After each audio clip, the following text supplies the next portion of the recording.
Hi, this is Joe Brown. Thanks for watching my channel. I'm going to go over my Livewell that I set up. It's Moeller 26 gallon that I bought on Amazon. If you buy it on eBay, you're going to have to pay this shipping. But on Amazon, it's free shipping if you have Prime. So it was $228 for a 26 gallon. It's just a plain and Jane Livewell. It comes with the lid, a plug, the lid, and just the Livewell. I did all of these. So I put a stainless steel latch on it. I had risers going in. I'll do another video. We'll tell you the size of the screws and stainless steel bolts that I used. But all the hardware is stainless steel. I got stainless steel hatches. So you cut the lid right here. You don't want to cut it right on the hole. You want to cut it a little away from the hole. So I left room so you could still see Moeller, and that way I'm not cutting a hole in the writing. It will just look generic. And then I spaced my bolts perfectly out. So this side is bolted down.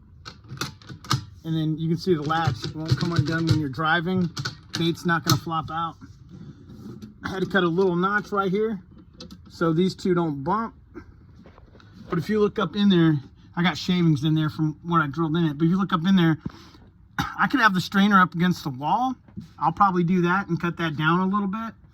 But I got a dyno air. If you can see all those bubbles in there, I ran it yesterday morning, and that was 24 hours ago, and this water's still full of oxygen. So you can see some people like the Moellers that they have for striper soup. They have the tank inside. They drill a hole and they put a six inch PVC going all the way down. They have the pump and everything in there. I don't like that because you lose Livewell room, the room that you have to put the bait in. This way you can tell mine is more open, so you can put more bait in there and it's less stress on them. A lot of people would rather have an internal pump, but mine's an external. So I got an 800, you can see right here, 800 gallon an hour.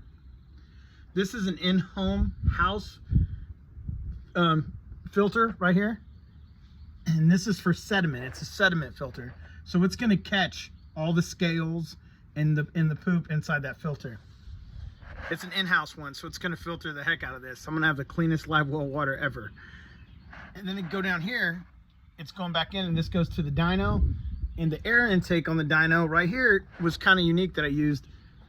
I used a brass fitting where you can see where I put the air hose on there, and I drilled a hole just a little too small to where I used the rubber mallet to tap it in, and that thing's stuck in there. But you got to make sure you run the air hose through first, then hook the air hose to the fitting, and then tap it in. But you can see the little air intake right there. It'll keep it nice and good. They have plastic ones online, but I heard they break. The tips of them break, so you can buy this right here at Menards or Home Depot. And I think it's great. Like, this thing, it pumps water amazing. So I'm gonna start it up and let you guys see it. Let me go plug it in real quick so you can see it pump the water.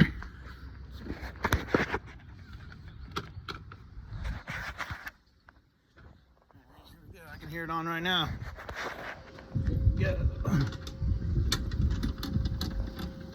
But if you can see all that oxygen coming up right there out of the dyno? And you can see how the tank is flowing pretty well for a 26 gallon. You can get away with running a 500 gallon pump per hour, but it's not going to have that current in there, and it's not going to push a lot of oxygen either. The faster the pump's moving, the more oxygen's going to come out of your Danco. And if you're looking here, I got an 800. That's an 800, and I think that's plenty. The 800 is 3/4 fitting, so you want to drill a 3/4 hole to put that in there. If you get a 1200, it's going to be a bigger hole, so make sure you understand that. If you order one, make sure you know that you're going to have the right size tools to be able to put that hole in there. And I used marine goop. I used marine goop to do all the sealing there. Doesn't leak, doesn't have any problems. The only thing that you have to do is, if you're running it dry, make sure that you prime your pump. Open it, let the water come out, and then close that top back down, no problem. I'm getting a mounting hardware right here to mount this to here. And then I'm going to end up mounting the Livewell to the bottom of my boat. I'm going to put it right here, right behind my seat and in between the light. It's going to mount perfectly right there. I'm going to end up hardwiring it to a switch on the other side. So if you're looking for a cheap, inexpensive Livewell, you can get a setup like this. I use the stainless steel latch, stainless steel hardware, a house filtration system, which I'm the only one online that's done that. It took a little bit, but you can buy all the fittings online to get it to work.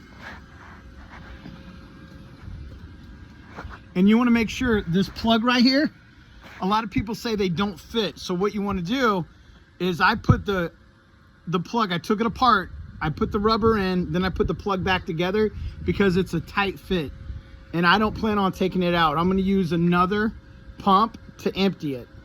So I'm going to put a pump in there and then empty it overboard when I'm draining it on the way home from fishing. But I like having a 26 gallon with a Danco. Like, you want to buy a Venturi system, they sell them on Amazon for around $30. But I'm telling you, a Danco, D-A-N-N-C-O, that company, it's hard plastic with a metal fitting. Well, most of the Venturi systems that I've seen online are plastic. So if you get one of them plastic ones, the number one thing is that little piece sticking up that you hook the air hose to, it breaks off. If you read the reviews, a lot of people saying, hey, that piece is breaking off. So on a Danco Venturi, they have a metal. Like, you can see, if I can show it to you right here, that piece that it's hooked to, that's a metal fitting, and it's made out of metal, and I got it for $40. So for $6 more, I bought mine on eBay, but you can also contact Danco, look them up online, DANNCO.com, and get a hold of them, and they can get you one for around $40. And it's a bait saver, I'm telling you. I can keep alive a ton of shad in there. I like to do a lot of shark fishing for spinner sharks and Gulf Shores, so I can keep a lot of mullet in here, and not huge ones. You know, I'm talking 8 inches to 10 inch mullet, but I could probably kick 6 to 10 of them in there alive easily. So that's why I set mine up this way, so the bait can have more room. Like I said, I'm going to take my screen right there and cut off some of that so I can get the screen a little bit closer to the back of the tank. But other than that, it's good to go. I'm waiting on the bracket to come in today. I ordered a stainless steel mount that mounts this to the tank, and once I get that in, I'll do another video of it operating when I go out catfishing. So I'll let you guys know how it works. Thanks again for watching my channel. Please like and subscribe. Thank you.